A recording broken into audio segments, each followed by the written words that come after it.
Neste vídeo vamos falar de dependência emocional. Isto é um problema que, quando começa a afetar a nossa vida, é realmente algo que é um alvo de estudo da psicologia clínica, porque é uma dependência emocional. São as emoções que estão a criar raízes, ligações, dependências de outras pessoas ou outra pessoa, não é? Por isso, neste vídeo vamos desconstruir a dependência emocional e dar aqui algumas luzes, algumas regras, porque é um problema com duas faces. Há a pessoa que está dependente, por isso tem um problema de estar dependente e, passado algum tempo, vê que isto é um problema. Mas temos outra face, que é uma pessoa que cria dependências e se alimenta ou beneficia com elas. Às vezes este problema, só na psicologia clínica é que nós conseguimos, em sessões, desvincular estas pessoas, porque quem está a usufruir e a beneficiar de pessoas, neste caso das dependências das pessoas, não vai terminar a vinculação, certo? Por isso vai alimentá-la, tem benefícios. Por isso isto só pode ser desvinculado através da pessoa que está dependente emocionalmente e que vê que isso está a afetar a sua vida, não é? Dependência emocional não é má. É má quando ela afeta a nossa vida. Porque nós nascemos e estamos dependentes das nossas mães durante um período para viver. Depois estamos dependentes emocionalmente dela. Até pensarmos que somos alguém que não a nossa mãe, porque até ali aos 2 anos de idade a criança pensa que é parte da mãe, depois começa-se a ver como autónomo ou autónoma da mãe, não é? Por isso, deverá aí começar a ganhar todas as ferramentas para ser autónomo, independente, curioso, fazer a tentativa, erro e aprender, e não haver aqui uma sobreproteção. Ora, sobreproteção. É aqui que está o grande problema da dependência emocional. Já vamos lá. Por isso, vamos desconstruir a dependência emocional. Nós somos seres sociais, não somos construídos para estar sozinhos. Só está sozinho ou sozinha quem já está desiludido com as pessoas ou que na testagem, na socialização com as pessoas, não teve boas experiências ou não criou as ferramentas necessárias para ser sociável, não é? Ninguém está sozinho por opção, está sozinho por uma consequência de um problema, não é? Por isso, somos seres sociais, gostamos de estar com pessoas, queremos adaptar-nos, queremos pertencer, queremos agradar, queremos ser validados por os outros, não é? A pessoa que é dependente emocional tem medo de estar sozinho, medo da solidão, medo de não ser capaz. Por isso é que precisa da outra pessoa, não é? Por isso, o medo é um registro aqui transversal a todos os casos de dependência emocional. Qualquer dependência, seja ele emocional, de álcool, de tabaco, de drogas, de farmacologia, qualquer dependência caracteriza-se por um excesso, não é? Nós podemos ser dependentes, mas não em excesso. Mas a dependência, quando o diagnóstico é dependência, há sempre um excesso. Neste caso, de dependência emocional, há um excesso de apego a uma pessoa, não é? A pessoa, quando está dependente de alguém, não contesta a validade do que a pessoa diz ou faz, não é? Geralmente tem uma admiração por aquela pessoa, acha que aquela pessoa tem características que ela não tem, por isso vê aquela pessoa como um exemplo, não é? Por isso, na dependência emocional existe esta vinculação por admiração ou por exemplo, não é?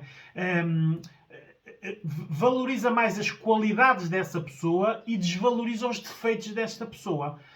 Agora vou sair daqui da dependência emocional para passarmos para a dependência social. A maior parte das seitas que se conhecem, dos casos, é? São pessoas que são cultivada a dependência social dela, não é? Que depois pode ser emocional ou não, mas é uma dependência, não é? Seguem aquelas pessoas, ou nos cultos, as pessoas que estão à frente dos cultos, independentemente das ideias serem boas, más, erradas ou certas, boas ou más, nem que seja, por exemplo, de vez em quando vemos X pessoas mataram-se de uma seita que disseram que era o fim do mundo, não é? Aquelas pessoas estavam numa dependência, ora, excesso de validade ao que as pessoas que estão à frente dessas seitas dizem. Por isso, fechar parênteses, a dependência existe em muitos setores da nossa sociedade, não é? Por isso, valoriza as qualidades, desvalorizamos sempre os defeitos, não é?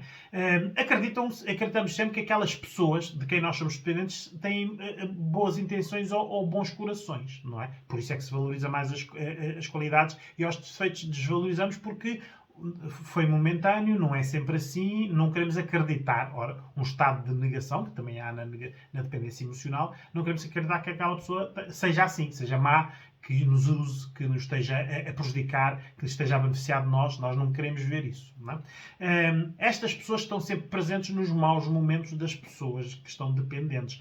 Porquê é que estas pessoas... Ora, aí está. Perguntem lá. Porquê é que estas pessoas que cultivam a dependência das outras estão presentes nos nossos maus momentos? Porque nos nossos maus momentos eles absorvem todas as informações que precisam para nós continuarmos dependentes delas, não é? Elas não estão a ouvir para nos ensinar a ser diferentes ou para nos ensinar a sofrer menos, a resolvermos problemas, a sermos mais independentes, mais autónomos. Não. Estão a escutar tudo isto que é para ver o que é que podem usar contra nós, não é? Por isso temos de ter atenção quem é que nós temos presentes nos nossos maus momentos, não é? São pessoas que estão presentes no tempo, muitas vezes durante anos.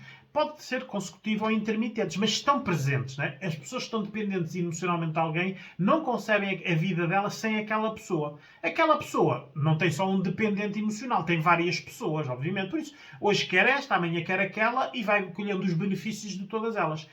O registro das pessoas que cultivam a dependência é terem várias pessoas dependentes delas, não é? Porque elas estão no benefício. Ora, se estão no benefício, não têm benefício só de uma pessoa. Querem o benefício de várias pessoas. Isto enche-lhes o ego. Estas pessoas são egocentristas, narcisistas, não é? Já vamos falar disso, não é?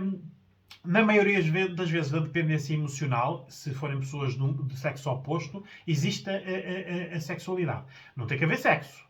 Pode haver sexo, mas não é, em sexualidade é o carinho, o miminho, o abraço, as tentativas de criar momentos de excitação, de prazer. Por isso são momentos, obviamente muitos deles desaguam na sexualidade, não é?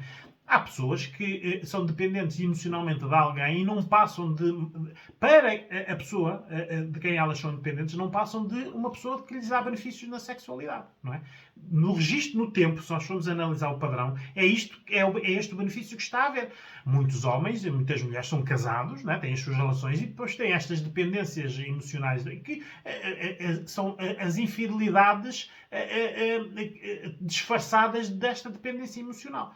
Porque são pessoas que estão sempre lá, são pessoas que são, eu quero neste timing e a pessoa está disponível, são pessoas que durante muito tempo aceitam este tipo de registro, por isso estão a ver os benefícios, não é? Por isso, vamos agora falar de quem é que exerce e cultiva a dependência. Por isso, o lado oposto da dependência emocional, não é? Por isso, quem é que exerce e cultiva? Por isso, são pessoas com autoestima excessiva. Estas pessoas às vezes nem são nada de especial, mas acham-se especiais. Vivem, verbalizam, por isso, autoestima excessiva. Estas pessoas nós vemos logo, porque são os melhores de tudo, são os que sempre fizeram tudo bem, são os que dão conselhos aos outros, criticam muito os outros, por isso, na prática, são pessoas que são egoístas, não é? O mundo gira à volta delas, não é? Por isso, têm autoestima excessiva. São agressores ou agressoras, não é? Estas pessoas, na prática, e eu volto a dizer, vão lá ver o meu vídeo no canal do YouTube sobre agressores e agressoras. Agressores e agressoras não é só quem bate, é quem domina, quem submete, quem controla, quem alimenta dependências. Isto são agressores, não é? São pessoas que gostam de dominar, não é? Ora, lembra-se lá das 50 Sombras de Grey, não é? Ele dominava o contrato que ele apresentou e que teve que ser assinado pela dependente, não é? Ali havia uma dependência emocional, não é? Ele dominava. Por isso, são geralmente pessoas que dominam, eles ou elas, não é? São egocentristas. Tudo gira à volta destas pessoas, não é? Por isso, e ai de estas pessoas que são dependentes emocionalmente destas pessoas que não girem à volta delas, não é? Porque sofrem as consequências, ora, até as ameaças de que ficam sozinhas, não é? São egoístas, como eu já disse, e umbiguistas. Olha só para o seu umbigo, não é? Não empatizam com os outros, não querem saber dos problemas dos outros, não resolvem os problemas dos outros, aliás, alimentam os problemas dos outros, porque isto cria a dependência, não é? Ora, isto é quem exerce e cultiva a dependência. Agora, quem é que são as pessoas que estão, por isso no outro lado da moeda, dependentes, não é? Ora, pessoas com baixa autoestima, não é? Porque quer dizer que a sua baixa autoestima é tão baixa que diminui o seu eu. Não é? Elas gostam de estar num nós. Não é? São pessoas com muito pouca experiência, por isso não têm comparativos. Ora, não tendo comparativos, não é? Este registro está muitas vezes até na falta de comparativos, está as crianças que são abusadas sexualmente em tenra idade, só muitas vezes quando falam com outros meninos ou vão para a escola é que veem que os abusos que estão a ser feitos sobre elas não são normais. Porque falam com os outros meninos ou com os professores e veem que aquilo que o pai ou que a mãe ou que o tio ou que o avô lhes faz não é normal. Não é? Porque pessoas que estejam desde bebés a ser abusadas e nunca tenham nenhum comparativo, o abuso para eles é uma forma de amor, uma forma de carinho, uma ligação, ora está, uma dependência, não é? Porque não há comparativo. Por isso, pessoas dependentes têm poucos comparativos. Geralmente são apanhados, eles ou elas, em terras idades, não é? Não têm comparativos, não viveram nada, aparece alguém, não é? E este alguém torna-se especial porque diz tudo, faz tudo o que a pessoa idealiza que seria uma boa vida ou uma vida de sonho, não é? São pessoas inseguras, não é? Com muitos medos, não é? E geralmente negativas. Negativas no sentido que não conseguem ver a positividade. Perdem mais tempo com os problemas do que com as soluções.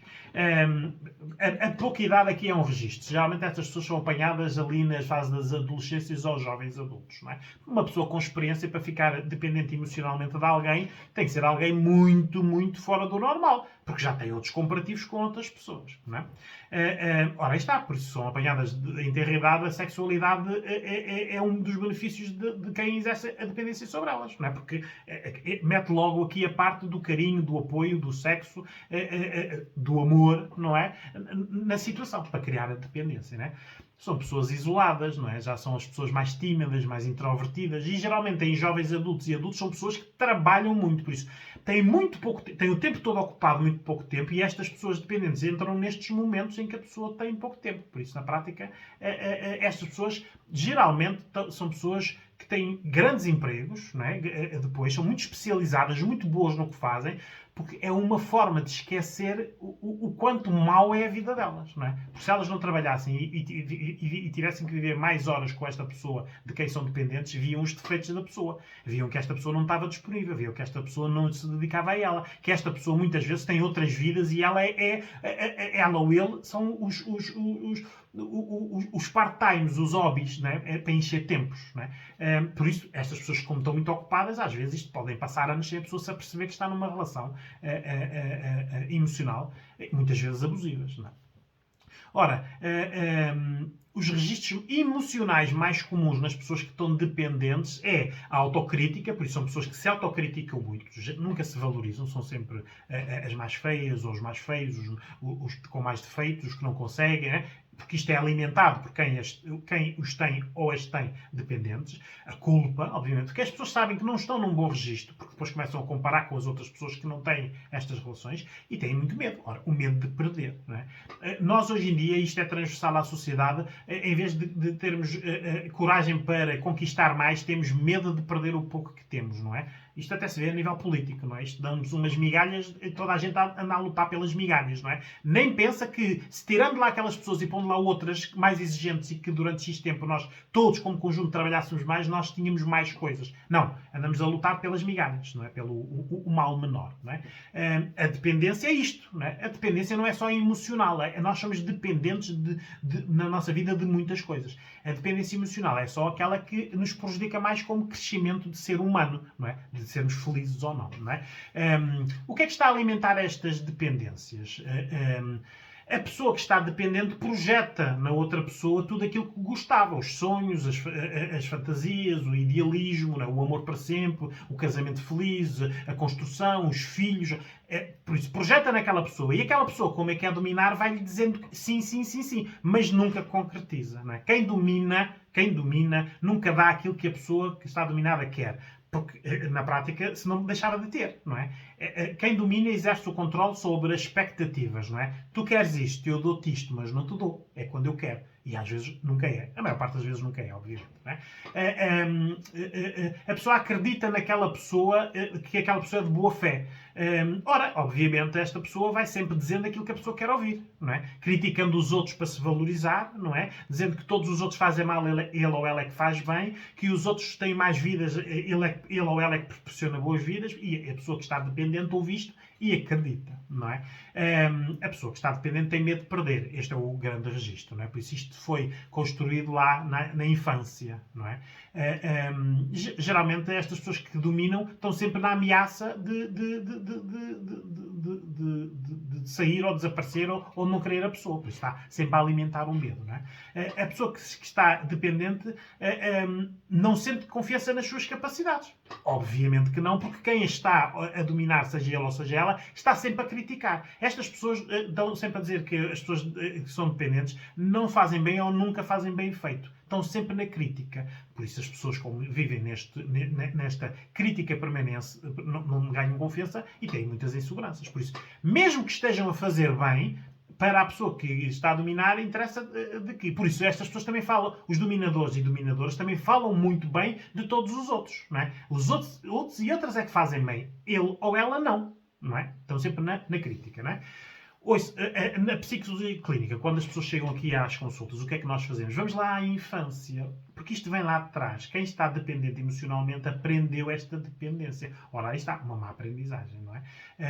Como é que aprenderam? Ora, crianças subprotegidas, por isso os pais nunca deixaram a testagem, os pais quiseram sempre que deram-lhes as soluções para a criança não testar e errar. Né? Estas crianças geralmente não conseguem trabalhar a frustração, têm sempre tudo feito, elas geralmente nunca cometem, os pais nunca as deixam as crianças cometer os erros. Né? Estas crianças têm sempre muita angústia da separação, por isso estão sempre muito apagados ou à mãe, ou ao pai, ou à avó, não é? Geralmente são crianças que, se não forem para a creche, se entrarem logo na primária, têm muita dificuldade depois da socialização com outras crianças, as tais angústias da separação dos primeiros dias da sala, das escolinhas, não é? Porque eles não se veem sem a mãe, o pai, a avó, de quem eles são dependentes, não é? E depois vão crescendo e vão vendo as relações do pai, da mãe, da avó, vão vendo as relações, não é? As dinâmicas das relações e vão aprendendo pela negativa o mal, não é? Que o pai manda, a mãe obedece, a mãe grita, o pai cala-se, a mãe grita, o pai não liga, o pai grita, a mãe cala-se e estas dinâmicas as pessoas vão aprendendo da submissão. Têm muito medo, obviamente, porque como não testaram as coisas, não cometem erros, não aprendem, por isso têm medo. Não é? Têm muitos medos aprendidos, não vividos. Têm medo. Olha, têm medo por exemplo, um exemplo, têm medo de aranhas. Nunca tiveram um problema com aranhas, mas a mãe, o pai, o tio ou o irmão falaram de como a aranha faz isto e ela fica com este medo. Há muitos medos adotados que depois passam a ser nossos. Não é? Obviamente são crianças muito inseguras, não é? São crianças que depois na escola são até bons alunos, não é? Porque ali focam-se, é? Ali tem uma aprendizagem. Alguém lhes está a ensinar, ao contrário na vida, a mãe não está a ensinar, está a proteger. O pai não está a liderar ou a dar objetivos, está a meter medo. Cuidado que não vais conseguir, não é? São crianças que, na prática, esta dependência é culpa das educações que tiveram do pai e da mãe, né? do seu contexto familiar. Muitas crianças subprotegidas, filhos únicos ou filhas únicas, ou até pode ser uma filha ou um filho tendo irmãos, mas eles sendo todos dos outros sexos, o sexo oposto. Por isso, já havia uma diferenciação. Aquela pessoa sempre foi diferente, até mesmo dos irmãos ou das irmãs. São pessoas a quem na infância não têm objetivos ou orientações. Perguntam sempre o que é para fazer, o que é que se faça. Não é? O que é que quer ser quando fores grande? Se a mãe for médica, quer ser médica. Se a mãe for sapateira, é sapateira. Se o pai for... São muito... Mimificam, copiam muito os outros. Não é? De quem gostam, obviamente. Não é? E andam sempre na busca da aprovação. Por isso, passam de dependência, de alvo dependente para alvo dependente, né? Passam da dependência da mãe para a dependência da professora, da dependência da professora para a dependência do namorado, da dependência do namorado, muitas vezes até o primeiro homem é aquele para sempre, não é? Estão sempre a substituir dependências por dependências. Isto é o síndrome do patinho, não é? Sai do ovo, a primeira coisa que vem mexer é a mãe, não é? E vai atrás, seja um cão, um gato, ou seguem, não pensam, não é? Temos que ter atenção de que muitas vezes para resolver essas situações tem que haver aqui a substituição de uma dependência má por uma dependência boa. O que é que nós fazemos? Procuramos na vida das pessoas um amigo, uma amiga, alguém que... Olha, muitas pessoas que passam a vida a apoiar estas pessoas até dizendo cuidado que tu és dependente daquela pessoa, não é? Por isso, tentamos nós aqui em consulta transferir a dependência da pessoa negativa para a pessoa positiva, não é? porque a pessoa não consegue ainda estar sozinha, tem que transferir a dependência.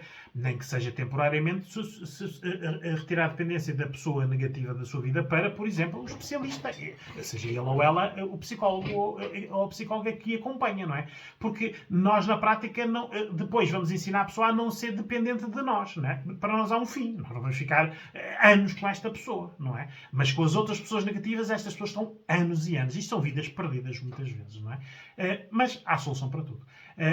O fim de uma dependência tem que ser substituída por uma dependência negativa ou por uma positiva. Até a pessoa não ser dependente. Ir criando a independência e ir à sua vida. Estas pessoas merecem ser felizes. Só que ninguém as ensinou a ser felizes.